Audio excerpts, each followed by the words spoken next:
Okay, let's start with a little red black against Phoenix action.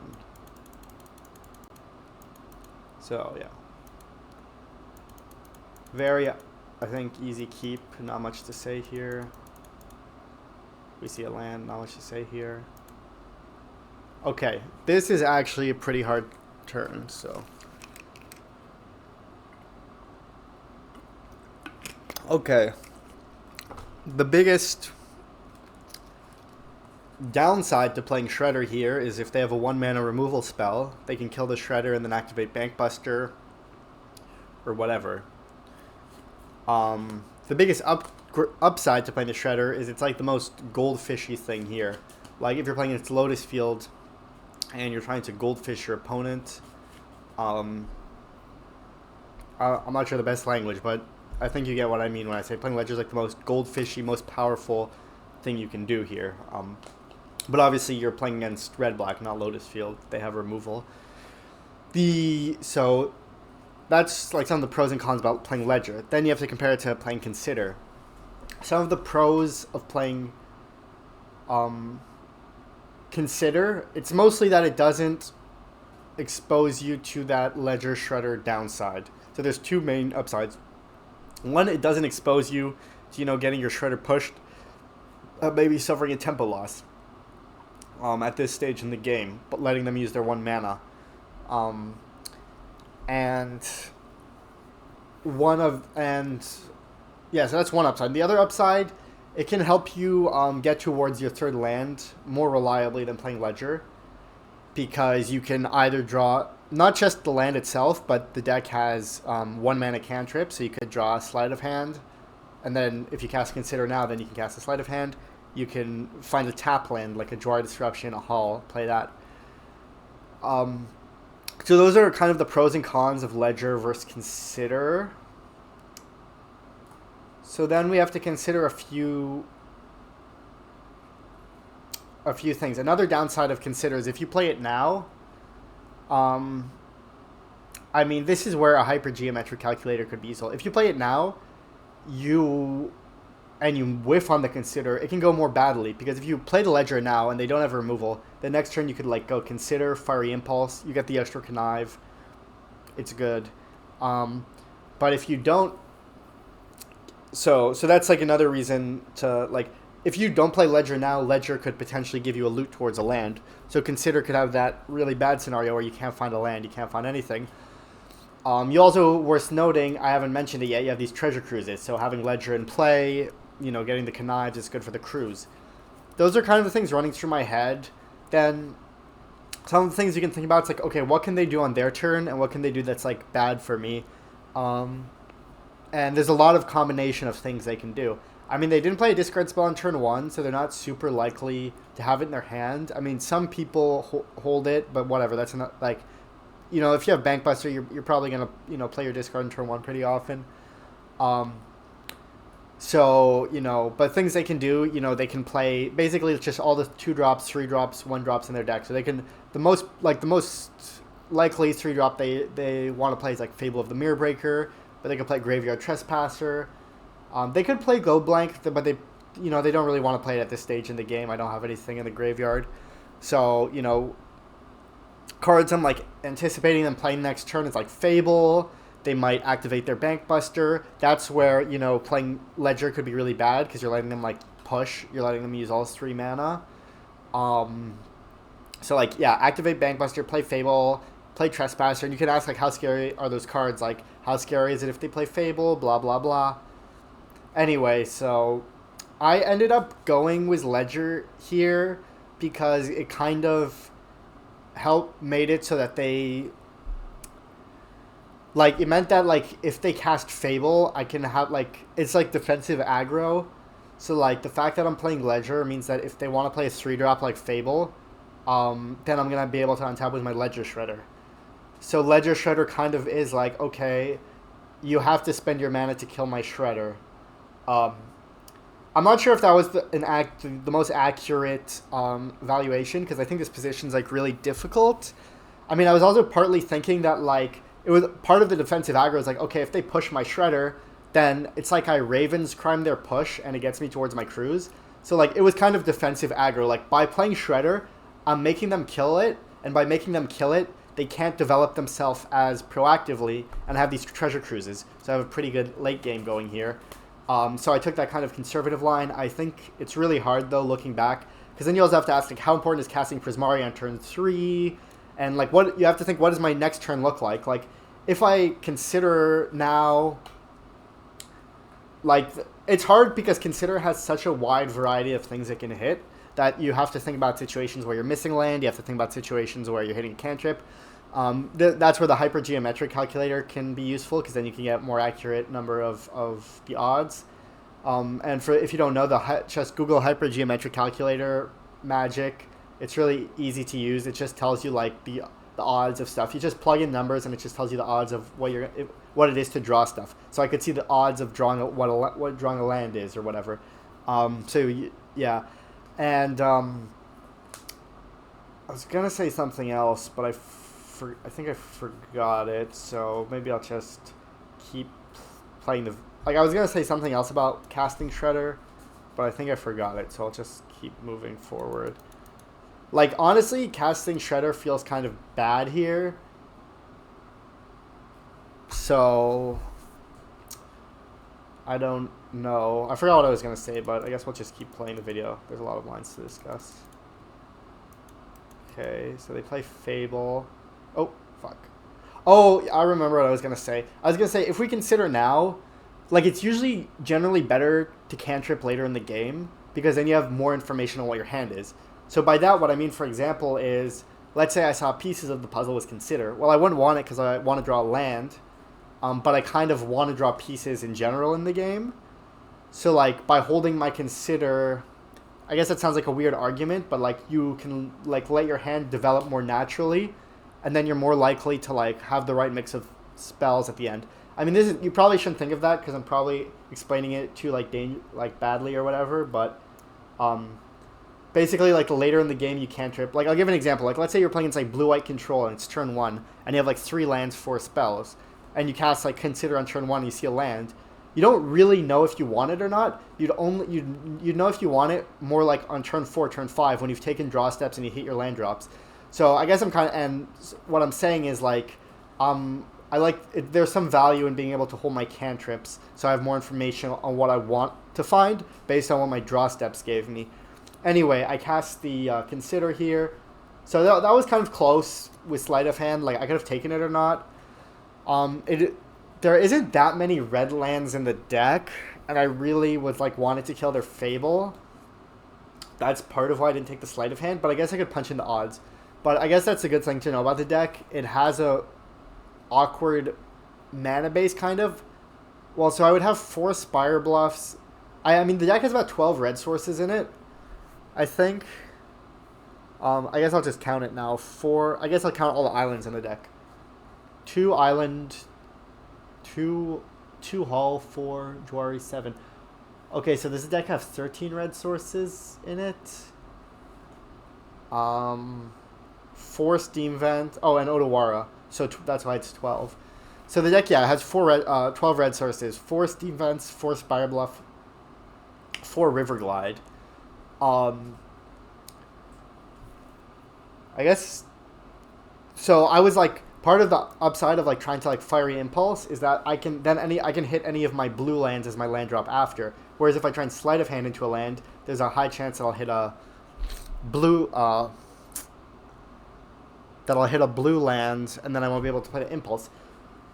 But that's where it's you have to balance some stuff against Red Black, because how much you have to be like, how much do I care about letting them attack or not? You know, in my head, I'm always scared of that goblin attacking. But you don't want to overreact, you know? You don't want to be like, your opponent plays turn 1 Wild Nacatl, and you go like, oh, force of will that, you know what I mean? You kind of want to like assess how urgent the threat is. And the Goblin Shaman, it's always like, seems like a really high priority to remove to me, because just, the games are usually I don't want to give them that mana advantage. like it starts giving them a way to get an advantage basically when it was the shaman. Is just get this natural mana advantage. So I just like to eliminate it because that's just like it's just like a way for them to get ahead. But that's something you always need to evaluate. Like how scary is the goblin? Like how much less likely am I to hit a land drop because I didn't keep the sleight of hand, whatever, blah blah blah. And yeah, you're just evaluating all the, all the small stuff, like all the small contextual stuff, like, oh, I have treasure cruise, I have pieces, blah blah blah, whatever. Anyway, I bottomed it. Not sure about that decision. Also, that's a close decision. Feels kind of bad to bottom the land, but I get lucky. I hit a land. Easy choice. Okay, they play Shieldred. Man, I can't believe I lost this game. Fuck. Okay, oh, that's a spoiler. Okay, so they attack. Why didn't I kill it with Lightning Axe? Oh, okay, Prismari, sorry. Okay, so now obviously you should never kill this with Lightning Axe, for a lot of reasons. I don't know if that's obvious. One of the reasons, though, is that the Lightning Axes are precious to deal with future Shieldreds. If I Lightning Axe, then I would be out of Lightning Axes for Shieldred. Yeah, this is kind of interesting because all my cards are kind of good here. But I think I'm just supposed to go Lightning Axe, Shieldred, discard pieces, Prismari. Let me think. How to... No, I can Lightning Axe, Shieldred. I discard pieces, then I can untap Treasure Cruise. Well, so I have two options. I can either Prismari, destroy this, make it, like, let's say I don't draw a land. I can, like, destroy this, make a Treasure Cruise. Or I can just Treasure Cruise, try and hit a land, because then I can kill the Fable, because I'm going to want to kill the Kiki, and I don't have a removal besides Lightning Axe right now. And obviously it feels bad to discard the pieces, but these other cards seem more important, and I think it is important to kill this. You could discard the Prismari, I guess, instead of the pieces. Like, I wouldn't discard the axe, because I feel like really far ahead here, and one of the ways to lose is Shieldred. And I don't know, I thought Prismari is better than pieces here, especially with, so yeah, so let's see what I do. Okay, so I think I fucked this up. I think, like, drawing a land, I should just Treasure Cruise. Oh, I remember what happens. Okay, well, yeah, just Treasure Cruise. I shouldn't have even played the land, but it doesn't matter. Yeah, so here's what happened. So basically, since I drew since I just drew lands, I was like, oh, I don't want to go destroy an artifact plus shock because I want to connive with my shredder. So then I'm like, okay, I'm just going to go loot. So that's what I do. I just go destroy that loot because, like, looting's more valuable than killing this when I have, like, so many bad cards in my hand. So it was a good loot. I got to discard a lot of lands. Okay, they exile that, they triumph, and they fable again. Mamma mia. Okay. Oh, fuck. Okay, whatever. So, why is it auto? Do I need to pause this? Okay, no. I just clicked fast.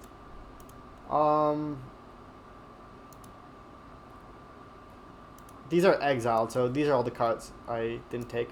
Okay, so I just cast pieces, and the only other option I could have taken is a Jwari. Yeah, I think... So... I have the option there to... That was actually kind of a hard turn, too. That was a hard turn, too. So, I have the option... The first option is, do I cast a 1-mana cantrip or do I cast pieces? Okay. Wait, did I miss a land drop there? Okay, yeah, there's a lot going on with that turn, so I'm gonna need to take a minute here to break that all down. Okay, so the first option is, do I cast pieces or do I cast a 1-mana cantrip? The first advantage to casting pieces, and this always comes in mind when you have pieces in hand, is they can't discard it. If you cast it now, they can't Thoughtseize it. And usually the first downside when you think about casting pieces is, well, what if they have a go blank? Then you might want to hold it for later. But anyway, that's the first thing to think about when casting pieces.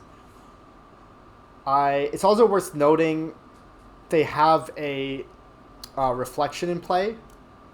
Here, I'm not as concerned by the treasure because it's pretty late in the game. They don't have that many cards. I mean, yeah, they have a couple Mana Sinks, Croxa, Bankbuster, but it's obviously way less threatening on this turn of the game than earlier. They're just so likely to have dead mana. But the reflection is a card that can be threatening because if they play like Graveyard Trespasser, they can copy it, attack me right away. You know, Bone Crusher, copy it, attack me. So like, let's say for example they cast Graveyard Trespasser. I don't really want to Lightning Axe the Graveyard Trespasser because I'd have to discard a million cards if they copy it. And if I respond to the Graveyard, like if I respond to Trespasser and kill Reflection, then they can copy the Goblin. They get an extra 2 damage. So you have to evaluate small things like that. So part of why I cast pieces here is that I was like, okay, if I hit Treasure Cruise, there was like a few things. I was like, one, if I hit Treasure Cruise, I can use Treasure Cruise to find my land drops. I'm like, if I don't find Treasure Cruise, I can find Fiery Impulse. I've only drawn, and then I can Fiery Impulse that. That's fine. I also have Dry Disruption. I can hit as a land. Like, you have to balance here how much you care about hitting your land drop. And what else? And also, like, the pieces means I can, like, return Phoenix next turn. Because, like, if I cast a bunch of 1-mana cantrips now, and then I pieces next turn, like, then I can't return Phoenix unless I find a land drop. And I don't really want to find a land with my 1-mana cantrips. It's complicated. It's also just, like, pieces. It's 3 mana. It's expensive. It gets it out of the way. So, yeah. It was close. So, the other option there is I could have taken a Jwari. And I also could have cantrip main phase. So, I think I did... The reason I didn't take the Jwari here was that I felt that... Let me think for a second. That's kind of tricky. So the main thing that would want me to have lands in play. So there's some matchups where you really want to hit all your land drops. When you play like decks with against decks with counter spells. So like the mirror match, blue white matchups like that. Let me make sure this is recording. If it's not, that would be tilting. Okay, good, it is. Those are matchups you really want to hit a lot of land drops. Against black red, you know, some matchups you can, it's not as, you know, it's not as important to hit your land drops. I don't know a good way to say that. Anyway, like, so I wasn't super uncomfortable missing my land drops because I was like, we're kind of entering a stage in the game. This might be too simple, but like I was saying about their reflection token, where people are probably more likely to start flooding out than, the game's more about like having cards than having mana to a degree. Like, it's a bit more complicated, but we're kind of entering a late stage of the game where like they're almost out of spells. And I was just trying to, and I was like, and my spells are so cheap. Like, all these spells are so cheap, and I was like, most of the spells in my deck I can find are cheap. Like, the only expensive spells pieces. Like, if I find Treasure Cruise, it's cheap. I didn't have Crackling Drake in my deck here. I was on the draw. I don't set it in on the draw. Buy my Cyborg guide for more discourse on that, I guess. But what was I saying? Basically, like, my spells are cheap. I'm not that worried about like not having enough mana to cast my spells.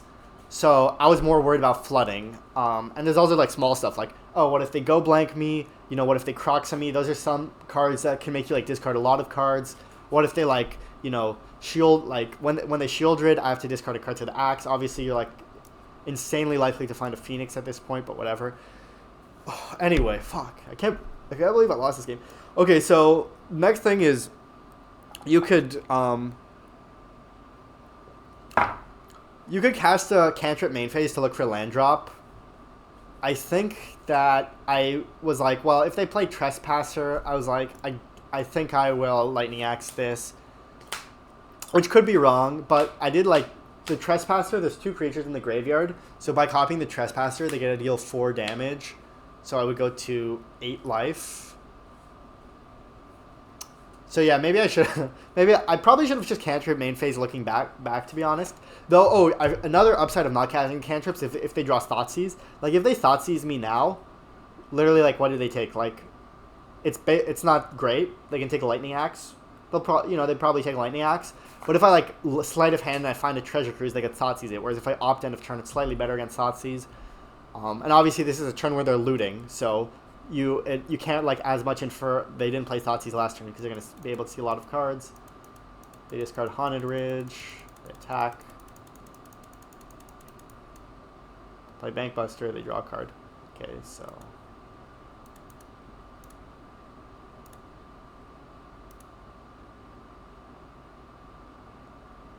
Yeah. I think I'd probably take this. I guess I should. I would probably take this for the reasons I said before, where I'm more worried about like running out of stuff to do than I am of flooding because my spells are cheap. But obviously, you know, this is the kind of punish for not putting the Jwari in play. This would be a lot more powerful if I had the Jwari in play, not like a cantrip, obviously. So, feels bad, man. Yeah, I take it. Okay, so I draw a land. So here it's interesting. I can cast the 1-mana cantrips. I can cast the pieces. I think I probably cast the pieces here because it's just like a better way to find Arclight. Like if I cast cantrips, I have to put the Arclight in my hand. I really, you know, obviously want to get some Arclights back this turn. If I play the pieces, then, you know, I can just mill them over. I don't know. I don't know the math. You know, I guess the fact that I have Prismari in my deck means I could go like cantrip, cantrip. There's no Phoenixes exiled, right? No. I could go like cantrip, cantrip, and then I could go like destroy this, kill this. I don't know. Also, I don't know why they why they waited with the reflection. Like, was probably a mistake, but instead of just like attacking with it, but whatever. Okay, so like it's pretty close, whatever. So I hit an impulse. I impulse that. I think I shock myself and pass. I can just opt end of turn, and this way, if they try and like attack me with the Bankbuster, then I can do it. Okay. Oh, I skipped it. So they Trespasser. They do that. I do that. So this is kind of interesting because like earlier I was like so far ahead, but I kind of haven't been casting any 2-for-1s, and they've been casting a lot. You know, they cast the second Fable. They cast the Bankbuster, and then I Lightning Axed it. They're casting Trespasser. So they're kind of like, they're like ahead on cards now. Like, obviously, any Treasure Cruise can get me back in the game, but they've been resolving all these 2-for-1s. That's kind of what happened, why I started falling behind. You know, I just wasn't finding Treasure Cruise. I wasn't finding Phoenix to return, and they were just casting the slow card advantage, Fable, Bankbuster, and yeah, that's kind of what's happened, what's cooking. They play Shieldred. I let myself take the damage, so I sleight of hand. My pieces, and I'm dead on board. It's crazy. I had to find like 2 lightning axes. The reason I did that was so that I could sleight of hand into a lightning axe to kill the Shieldred. I mean, I didn't do all the math, but whatever. There you go. Shout out. Yeah. So I'll do game 3 really quick. It's a bit faster. That took a while. I don't think I'll just do this match for now. Well, this was like the main interesting match because, I don't know, it was lingering in my head. So, yeah, I brought in 2 Crackling Drakes on the play, sided out 2 Ledger Shredder. You know, not sure, trying stuff. Okay, turn 1. Jwari timing's always tricky. Not always tricky, but hand like this. Like, I could play turn 1. I just opted... I opted to cantrip here because... if there's a situation where, like, my top 3 cards are lands, then I can just, like, play the Jwari as a spell. Like, let's say I opt and I, like, see a land, bottom it, draw a land. Or I'll just give an easier example because it's forced. Like, let's say I sleight of hand on turn 1, I see 2 lands. You know, like, and then I draw a land for a turn. Now I have all these lands. So I can kind of, like, take my time a little bit with the Jwari, I feel. And it is a pretty good spell to cast on the play. So that's my choice here. That's why I didn't play it on turn 1. They Thoughtseize. I probably consider on end step, yeah. I see sleight of hand. Close choice, I guess. Maybe I should take it. I don't know, like, whatever. I don't know. I don't think I went for it.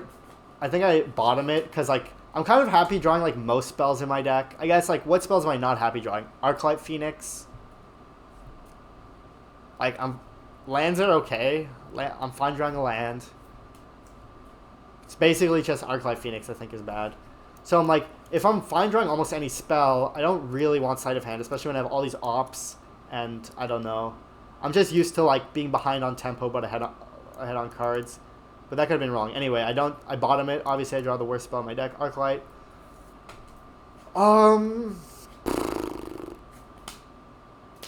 Kind of interesting choice here. Fuck. Because I guess if I, like, play Jwari tap... Like, let me just see what I do. Because then if I play... Okay. Yeah, playing Jwari tap seemed fine. Like, I need lands and, like, whatever. Like, I don't really want to counter their 2-drop and then, like, dig for lands. I don't know. Like, obviously, you can make arguments to holding Jwari because it can be so powerful against, like, Bankbuster, Fable, whatever. But I was just like, I don't know. So here's the first interesting choice. I can try and... I think, yeah, it makes sense to just go, like... I can like, go opt-opt Lightning Axe. I think that makes a lot of sense based on my hand. But, oh, I draw pieces. Okay, now it's interesting. So I can go opt-opt Lightning Axe or pieces. So I guess we can go, like, through a little bit of pros and cons of each. One of the cons of using Lightning Axe now is, think about Shieldred like Splinter Twin. This is, like, my answer to their Splinter Twin. So I'm always, like, a little bit... You're always a little bit conservative with Axe. Shieldred really is, like, Splinter Twin. So you really, you know, try and, like, balance respecting the combo versus respecting it not too much. That's one thing. Another thing is you can be like, how valuable is it really to get the Phoenix in play? It's not super valuable. Like, you're kind of trying to win by drawing more cards than them. Getting the cantrip flow going. Like, I get them to 15 life. I only have 1 Phoenix attacking them. They probably are going to, like, find, like, some graveyard hit and, like, 1 removal. I mean, obviously, that's not a great way to put it, but it's, like, it's not, like, the most insanely threatening thing. It's obviously good, but I'm just trying to say, like, it's not like my number... I don't know what's a good way to say it. It's like my number 1 priority is just to resolve a treasure cruise, really, and stuff like that, and not flood, and just be able to keep using all my mana. And my main thing I'm trying to avoid is getting prisoned out of the game. Playing Arclight Phoenix now, it's nice, but it's not super congruent with my plan of trying to, like, cast treasure cruise and not get prisoned out. There's a matchup that kind of play a little bit. It is a little bit prisony. So what's the upside of playing pieces now? Like I was saying earlier, like, they can't discard it if I play it now. What is the main downside of playing pieces? Because I didn't make playing Arclight sound super appealing. Also, one last thing I'll say about that is, like I was saying earlier about finding cantrips, I'm not as sure what I want to find with these ops now. Like, do I want to land? Like, I don't really know if I want to land or not. Like, if you see a land, it's like fine. I mean, I probably wouldn't keep it, but maybe if I, you know, it might be a situation like last game with the Jwari. Like, it's just you're not as informed early in the game. Whereas if I play pieces, then I have more information on what I'm looking for, right? So that's, like, another reason not to cantrip. What are the bad things that can happen if I also, another thing is, like, let's say they, like, play Fable next turn. Then that's where, like, I develop myself in kind of like I feel like playing pieces is better against Fable, because then you're able to, like, put multiple Phoenixes in play. You can basically punish Fable better by playing pieces. Whereas if you do it the other way, the next turn I might play pieces and maybe even miss my land drop or whatever, and then, like, they gotta untap with Fable, and then, you know, stuff could get bad. They can attack, push, trespasser, whatever. Anyway, so, like, one of the downsides to playing pieces, I don't know, like, maybe they go blank me. It's not even that bad. I mean, I think playing pieces is a lot better when I talk it through. It's just, like, I don't know. It just seems a lot better. And, like, what are they going to do? Like, discard like, Thoughtseize and Axe, so I can't discard, like, Phoenix? Like, okay. And also, I want to use Treasure Cruise to find my land, so I take Fiery Impulse and Prismari. I'm fine with that. Like, this is kind of a bad land. I don't know. Like, same things I was saying last game. Obviously, there's an argument. Okay, I think I fucked up here. Looking back, I think I should go discard... Okay, so the two options, I could discard Impulse, Prismari, and then go, like, opt, Lightning Axe, Phoenix.